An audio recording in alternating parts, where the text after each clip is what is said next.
प्यारे दर्शकों, आप सभी का हमारे चैनल में स्वागत है। धर्म से जुड़ी वीडियो देखने के लिए हमारे चैनल को सब्सक्राइब और लाइक करें। धन्यवाद। प्यारे दर्शकों, अगर आपने वीडियो का इससे पहला भाग नहीं देखा तो इस चैनल पर जाकर देखें। धन्यवाद। पिछली वीडियो में हमने देखा कि साखी बाल गुंदाई के टिल्ले की, और अब आगे हम यह दुआ करते हैं कि प्यारे दर्शकों के ऊपर वाहिगुरु कृपा करे।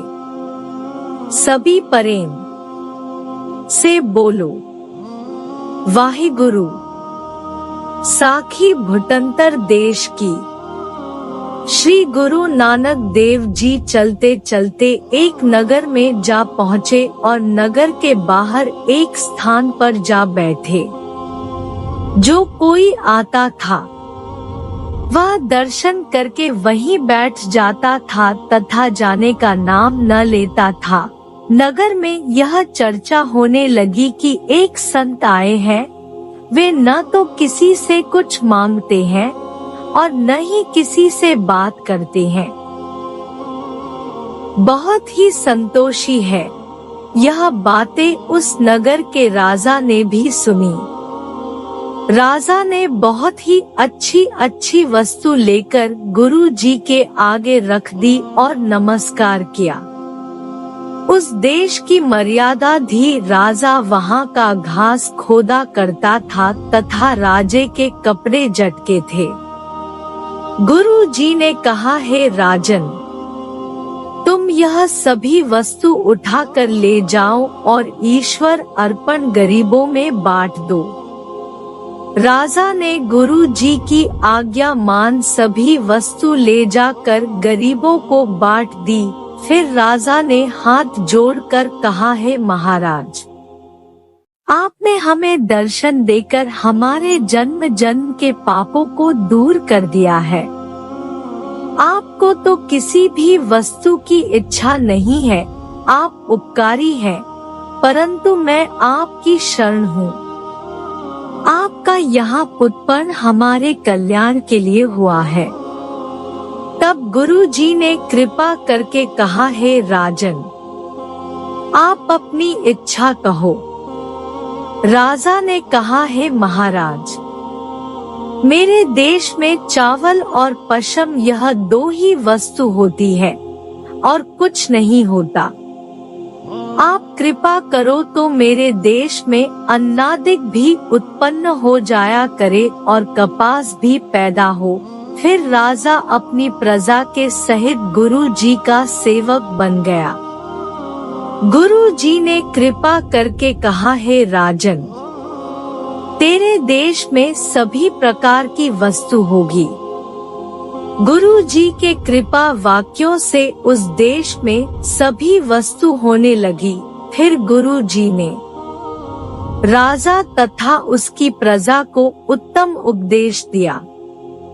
अब गुरु जी वहाँ से चलने को तैयार हुए, तब सभी लोग उदास हो गए। सबने कहा, है महाराज, आपके आने से सभी प्रकार का आनंद हो रहा है, कृपया यहाँ ही निवास करो। तब गुरु जी ने फरमाया, हे राजन, तेरे देश में अनेक प्रकार के खनिज पदार्थ उत्पन्न होंगे।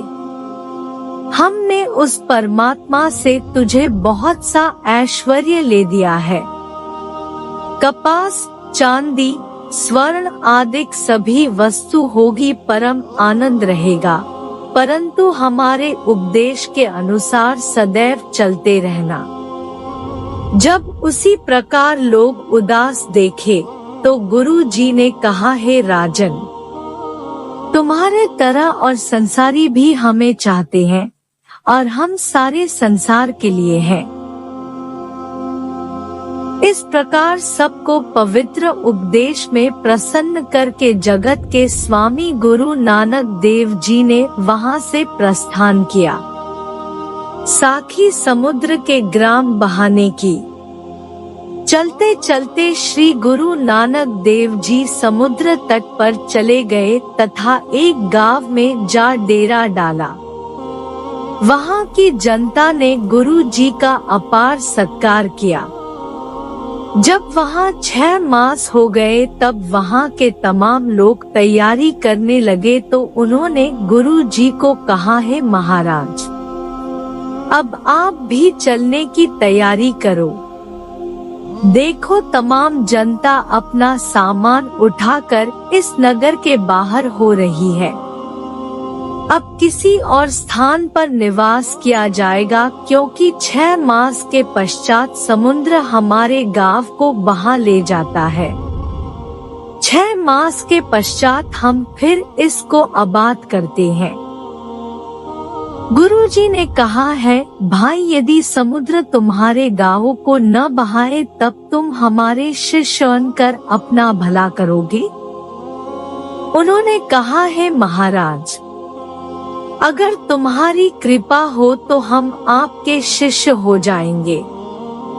गुरुजी ने कहा, अच्छा अब तुम जाओ और हम यहाँ ही रहेंगे। जब तुम 6 मास के पीछे आओगे तब तुम्हारे यह मकान ऐसे ही होंगे अर्थात बहेंगे नहीं। तब सभी चले गए परंतु गुरुजी वहाँ ही बैठे रहे। कुछ दिनों के पीछे समुद्र की लहरें उठीं।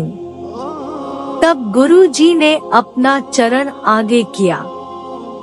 समुद्र गुरुजी के चरण चूमकर पीछे हट गया और अपने ठिकाने पर चला गया। सभी घर वैसे ही बने रहे। जब वहाँ के निवासी 6 मास के पीछे वहाँ आए तो सब ने अपने अपने घर वैसे ही देखे। सभी इकट्ठे होकर गुरुजी के पास आकर स्तुति करने लगे।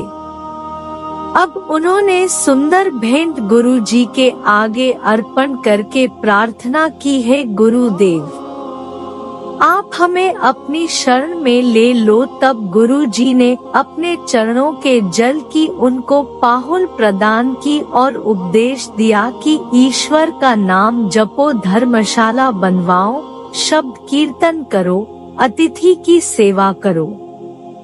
इसके पश्चात जितने भी समुद्र तट के ग्राम थे सभी में उपदेश अमृत बरसाया और सभी को ईश्वर अनन्य भक्ति सिखलाई। फिर कुछ समय वहाँ निवास किया तथा पश्चात वहाँ से गुरुजी अपने देश को चल दिए। अगला भाग देखने के लिए चैनल को सब्सक्राइब और लाइक करें। धन्यवाद।